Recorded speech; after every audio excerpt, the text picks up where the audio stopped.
नमस्कार, मैं विशाल शर्मा। मध्य प्रदेश के शहरी प्रशासन मंत्री कैलाश विजयवर्गीय के एक सार्वजनिक बयान ने सियासी गलियारों में हलचल मचा दी है। रतलाम में एक कार्यक्रम के दौरान दिए गए उनके बयान को लेकर कांग्रेस ने गंभीर आपत्ति जताई है। कांग्रेस का आरोप है कि विजयवर्गीय ने खुद स्वीकार किया है कि उनके खिलाफ कई आपराधिक मामले दर्ज हैं, लेकिन चुनाव के समय उन्होंने इनका खुलासा अपने हलफनामे में नहीं किया। इसी आधार पर कांग्रेस ने चुनाव आयोग से शिकायत कर उनके चुनाव को रद्द करने तक की मांग कर दी है।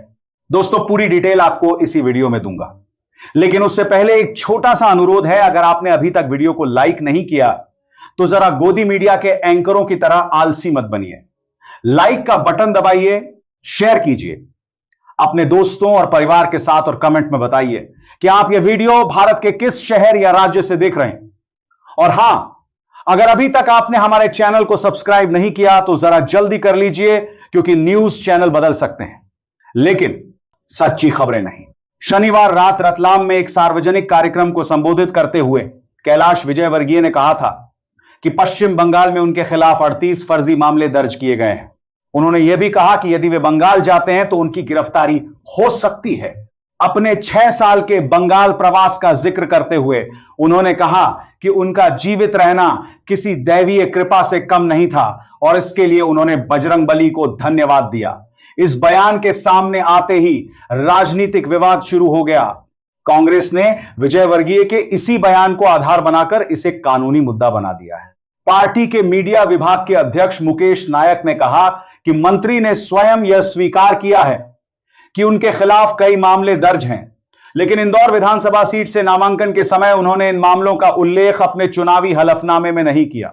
नायक ने कहा, जिन आधारों पर पहले कई चुनाव रद्द किए गए हैं, उन्हीं आधारों पर कैलाश विजयवर्गीय का चुनाव भी रद्द होना चाहिए। कांग्रेस की ओर से पार्टी प्रवक्ता और वरिष्ठ अधिवक्ता प्रमोद द्विवेदी ने मुख्य चुनाव आयुक्त ज्ञानेश कुमार के समक्ष औपचारिक शिकायत दर्ज कराई है। शिकायत में चुनाव आयोग से आग्रह किया गया है कि वह इस मामले में स्वतः संज्ञान लेते हुए जांच शुरू करे। कांग्रेस का कहना है कि यदि किसी भी प्रत्याशी ने एक भी आपराधिक मामला छुपाया हो तो वह अयोग्यता के दायरे में आ सकता है। शिकायत में यह भी उल्लेख किया गया है कि इन मामलों में गिरफ्तारी वारंट जारी किए जाने की आशंका से इनकार नहीं किया जा सकता। इससे मामले की गंभीरता और बढ़ जाती है और व्यापक जांच की जरूरत और स्पष्ट होती है। इस पूरे विवाद पर अभी तक भारतीय जनता पार्टी की ओर से कोई आधिकारिक प्रतिक्रिया सामने नहीं आई है। फिलहाल सभी की नजरें चुनाव आयोग पर टिकी हैं कि वह कांग्रेस की शिकायत पर क्या कदम उठाता है। चलिए देखते हैं अगली बड़ी खबर। देश की राजनीति इस वक्त किसी शांत झील की तरह नहीं बल्कि उस ज्वालामुखी की तरह दिख रही है जिसकी सतह भले स्थिर हो लेकिन भीतर लावा उबल रहा हो। संसद का विशेष सत्र शुरू होने से ठीक पहले जयराम रमेश का राजनीतिक भूकंप वाला बयान इस उबलते माहौल में बारूद का काम कर रहा है और सवाल उठ रहा है कि क्या वाकई आने वाले समय में कोई बड़ा संवैधानिक टकराव आने वाला है या फिर यह विपक्ष की रणनीतिक चेतावनी है। दरअसल आज से शुरू हो रहे इस विशेष सत्र में नारी शक्ति वंदन अधिनियम पर चर्चा प्रस्तावित है। यह वही कानून है जिसे देश महिला आरक्षण के नाम से जानता है, लेकिन इस बार मामला सिर्फ महिला आरक्षण तक सीमित नहीं है। विपक्ष को शक है कि इसके साथ साथ कुछ और बड़े विधेयक भी पेश किए जा सकते हैं जिनमें संविधान संशोधन जैसे गंभीर कदम शामिल हो सकते हैं। यही वजह है कि जयराम रमेश ने साफ शब्दों में कह दिया कि देश तैयार रहे क्योंकि सियासत की जमीन हिलने वाली है। यही नहीं, संसद के विशेष सत्र में संविधान संशोधन विधेयक 2026 बिल को भी पेश किया जा चुका है। राहुल गांधी का यह आरोप सिर्फ तकनीकी नहीं बल्कि बेहद राजनीतिक है। वह कह रहे हैं कि जब देश में जाति आधारित जनगणना की मांग जोर पकड़ रही है तब सरकार पुराने आंकड़ों के सहारे नया राजनीतिक नक्शा बनाना चाहती है। इसका सीधा असर पिछड़े वर्गों, दलितों और आदिवासी समुदायों के प्रतिनिधित्व पर पड़ सकता है। यानी जो सवाल अब तक सामाजिक न्याय का था वह अब सीधे सत्ता के संतुलन का सवाल बन गया है। यह बयान यूं ही हवा में नहीं आया। इसके पीछे वह गहरी आशंकाएं हैं कि सत्ता पक्ष के संसद इस विशेष सत्र का इस्तेमाल केवल कानून पारित करने के लिए नहीं बल्कि राजनीतिक समीकरणों को स्थायी रूप से बदलने के लिए कर सकते हैं। और यहीं से भूकंप की असली व्याख्या शुरू होती है। यह भूकंप भूगोल का नहीं, लोकतंत्र के ढांचे का हो सकता है। इसी कड़ी में राहुल गांधी का हमला और भी धारदार है। उन्होंने सीधे तौर पर आरोप लगाया है कि सरकार महिला आरक्षण के नाम पर परिसीमन और गेरीमैंडरिंग के जरिए सत्ता पर अपनी पकड़ मजबूत करना चाहती है। उनका कहना है कि 2011 की जनगणना के आंकड़ों का इस्तेमाल कर नई राजनीतिक सीमाएं तय करना एक सोची समझी रणनीति हो सकती है, जिससे भविष्य के चुनावों में फायदा उठाया जा सके। जयराम रमेश का भूकंप दरअसल कई स्तरों पर पढ़ा जा सकता है। पहला, यह संसद के भीतर तीखी टकराहट का संकेत है, जहां हर विधेयक पर जोरदार विरोध होगा, बहस होगी और संभव है कि कार्यवाही बाधित भी हो। दूसरा, यह सड़क से लेकर सोशल मीडिया तक राजनीतिक आंदोलन के तेज होने का इशारा है। और तीसरा, यह उस व्यापक नैरेटिव की शुरुआत हो सकती है जिसमें विपक्ष सरकार को संविधान के साथ खिलवाड़ करने वाली ताकत के रूप में पेश करेगा।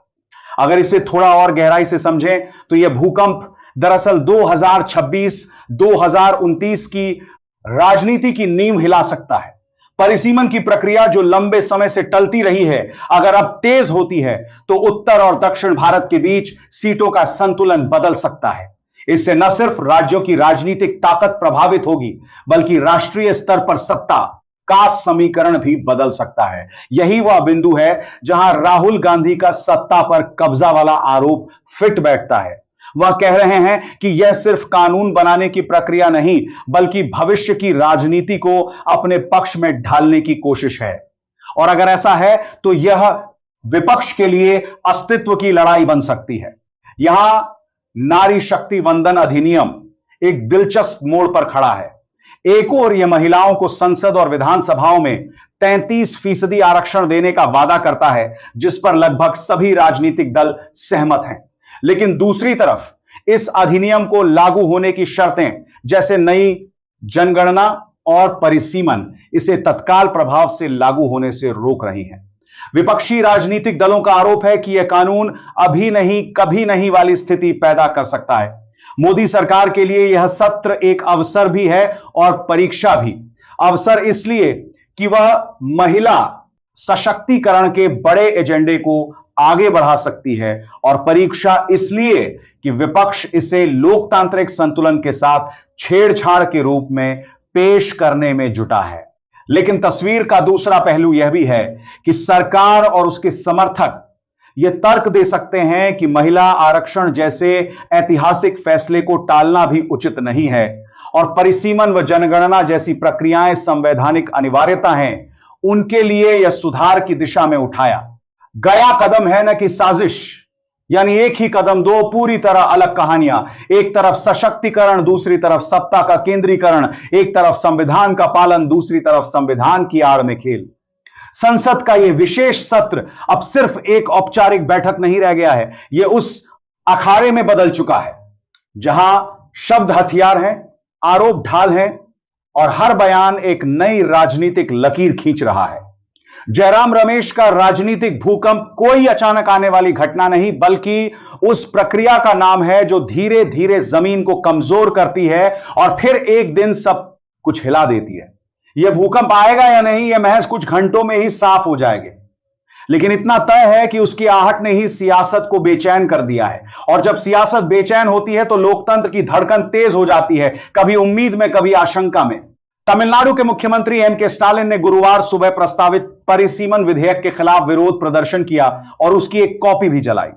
स्टालिन ने राज्य भर में परिसीमन विरोधी आंदोलन शुरू करने के लिए काला झंडा भी फहराया।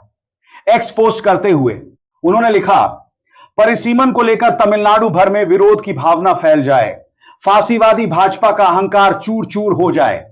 उस समय तमिलनाडु में हिंदी के विरोध में जो आग भड़की थी, उसने दिल्ली को भी झुलसा दिया था। हमारी वह आग तभी शांत हुई जब दिल्ली ने हार मान ली। उन्होंने आगे लिखा, आज मैंने उस काले कानून की एक प्रति जलाकर विरोध की एक और आग जलाई है, जो तमिल लोगों को उनकी अपनी ही धरती पर शरणार्थी बना देता है। यह आग भी पूरे द्रविड़ क्षेत्र में फैल जाएगी।